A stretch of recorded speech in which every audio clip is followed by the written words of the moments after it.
The church bell strikes 4 in the morning. You open your eyes to darkness so complete you can't see your own hand. Your back aches from the straw pallet beneath you, hard as packed earth, smelling of mildew and old wool. You're 16 years old, you're cold, and somewhere above you, heavy footsteps cross the floorboards. That's your master. He's already awake.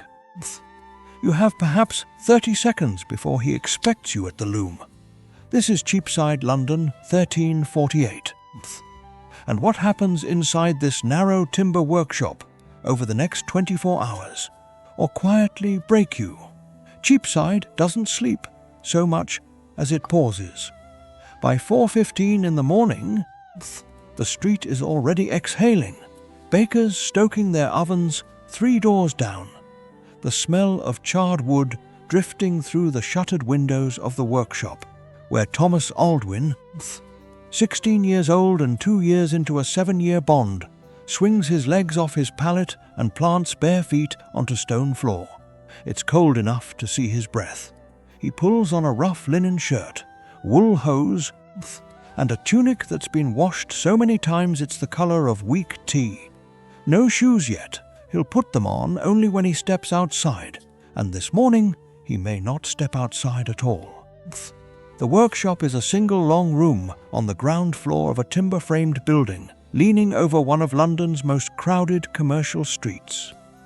Above him, through the ceiling, his master, Edmund Gisburn, a freeman of the Weavers' Guild, sleeps in a proper bed with a proper mattress and a wife who keeps the household accounts.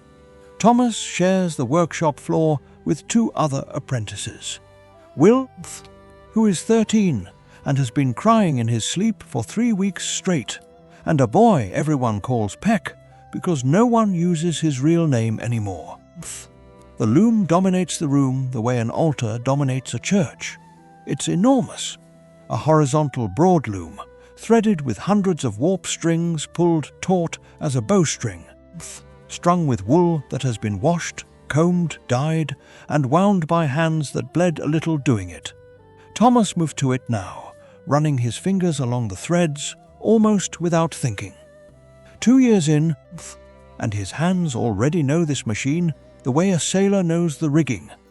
The calluses on his palms are thick as leather. The tips of his fingers are permanently darkened from the dye pots. He checks the tension on the heddles. He checks the shuttle. He does this before Edmund comes downstairs because Edmund will check it anyway, and if something is wrong, it's better to find it yourself. Here's what no one tells you about becoming a master craftsman in medieval England. The first 3 years aren't about learning the craft. They're about learning to survive the learning. Edmund Gisburn isn't a cruel man, not by 1348 standards. He doesn't beat his apprentices except when he feels there's cause.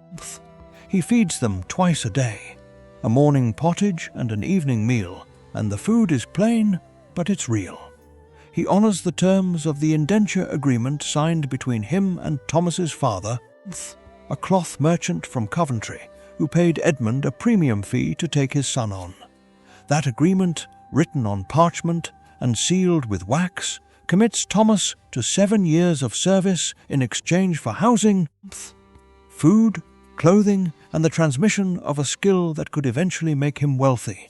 7 years. Thomas was 14 when he signed it. He had no idea what he was agreeing to. Edmund's footsteps are on the stairs now.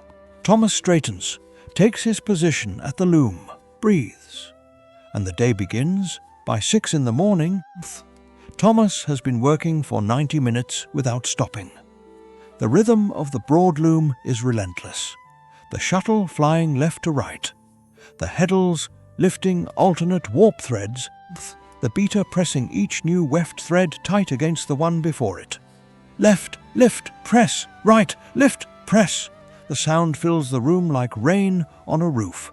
It's almost musical, except your arms are burning, and Edmund is standing 4 feet away, watching every pass of the shuttle, with eyes like a hawk watching a field mouse. He doesn't speak much during weaving hours. He doesn't need to. When Thomas's thread tension drifts even slightly, Edmund makes a sound at the back of his throat, a short, low note, and Thomas corrects it without being told. This is how the knowledge transfers, not through explanation, through correction and more correction, until the body learns what the mind can't fully articulate. Will is at the smaller loom in the corner, working on a narrower cloth. His face is blank with concentration, but his eyes are red.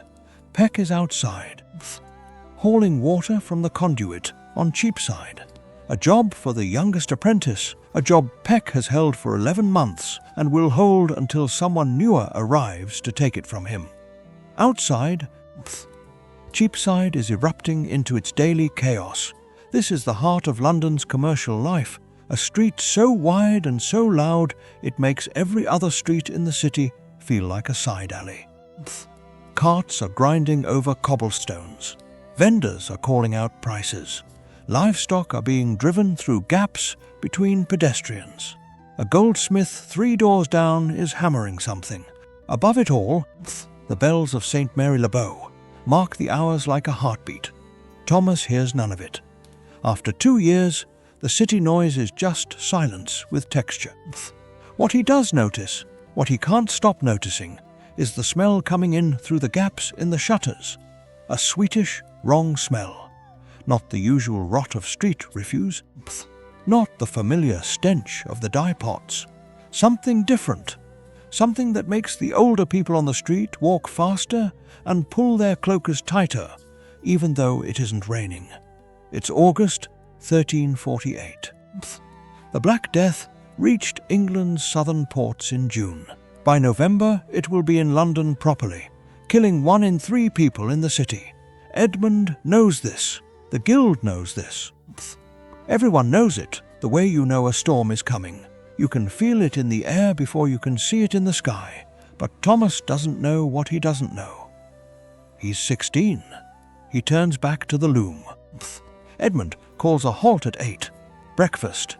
The pottage is oats and whatever the Guild cook threw in yesterday evening, a piece of old turnip, some salt, a memory of meat. Thomas eats it standing up at the workbench because there's no table in the workshop, and Edmund prefers his apprentices not to linger over food. Meals are not rest. They are a change of activity before the next period of work. Peck comes in from the water run, face flushed, hands red. He's been up since before Thomas. He'll be asleep tonight before any of them. Edmund eats upstairs with his wife. The physical separation between master and apprentices is not just about comfort or rank. It's about the architecture of power. It's about the architecture of power.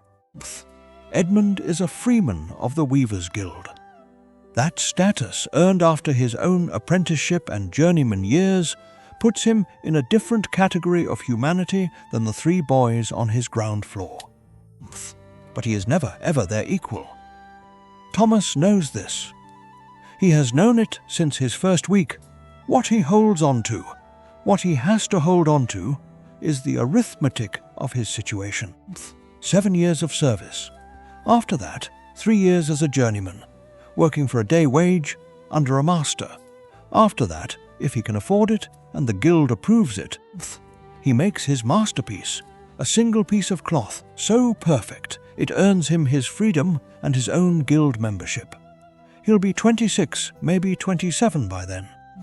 His father was 30 before he had a real business. His grandfather wove cloth his whole life and owned nothing. Thomas runs these numbers in his head the way other boys count prayers. After breakfast, Edmund comes downstairs with a client, a mercer from Milk Street, a round man in a fur-trimmed hood who wants to order 6 yards of scarlet broadcloth for a feast day commission. Edmund shows him the cloth on the loom. The mercer runs it between his fingers, frowns at the edge, asks about the dye source. Thomas watches this exchange from the corner of his eye, pretending to sort bobbins. This is also part of the education. Not the loom skills, the other part. How to read a customer's hesitation. How to quote a price without flinching.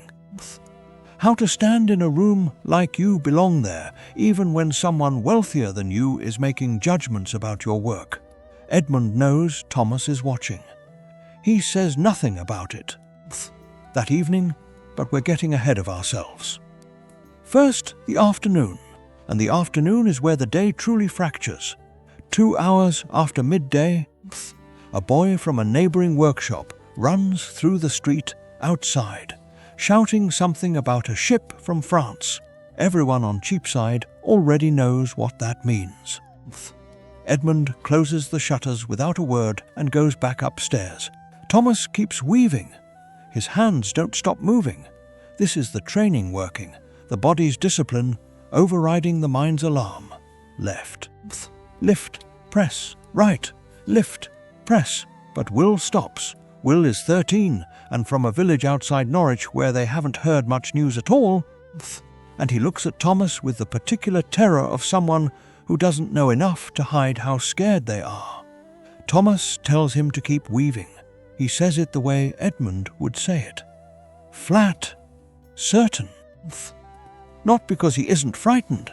He's frightened, but because the alternative is to sit down in the middle of the afternoon and let the fear be bigger than the loom. And he can't afford that. None of them can. By the time Vespers bells ring across the city, they have produced 4 yards of cloth. It's good work. Edmund comes down, measures it, holds it to the light. He doesn't say it's good. He says nothing, but he doesn't make the sound at the back of his throat, so Thomas understands. Dinner is bread, saltfish, a cup of weak ale. Thomas eats it properly this time, sitting on the edge of his pallet, the workshop quiet around him, the city muffled behind the shutters. Peck is already asleep. Will is staring at the ceiling. Thomas's hands are shaking very slightly, not from fear, from 7 hours at the loom. By the time he's a journeyman, the shaking will stop. The hands will be fully adapted, fully broken in. By the time he's a master, they'll look like they belong to an old man twice his age. He pulls his wool blanket up and lies back on the straw. The bells of St. Mary le Bow ring compline. 9 o'clock. End of the working day. End of this particular day. Anyway, Thomas is asleep before the last note fades. He doesn't know that in 4 months Edmund Gisburn will be dead, that Cheapside will be half empty, that the 7-year bond will be one of thousands rendered void by a plague that cares nothing about guild law or indenture agreements. He doesn't know that he will survive, that he will find another master, finish his training, earn his freedom, and weave cloth in this same city until he's an old man. He doesn't know any of that. He just knows the bell rang, and tomorrow it rings again at 4. That straw pallet, that cold stone floor, that loom. What Thomas Aldwyn lived through wasn't exceptional for his time. It was the system. Structured, formal, unforgiving, and yet genuinely functional. Medieval apprenticeship built the craftsman class that would eventually build the middle class. Every master was once a frightened boy on a workshop floor, listening to footsteps on the stairs above him. We look at medieval life and see the distance, the dirt, the hierarchy. But inside that Norwich street or that Cheapside workshop, there were real teenagers calculating their futures and holding their fear quiet longing enough to get another yard of cloth done. There's something in that worth sitting with. If this story stayed with you, leave a comment below.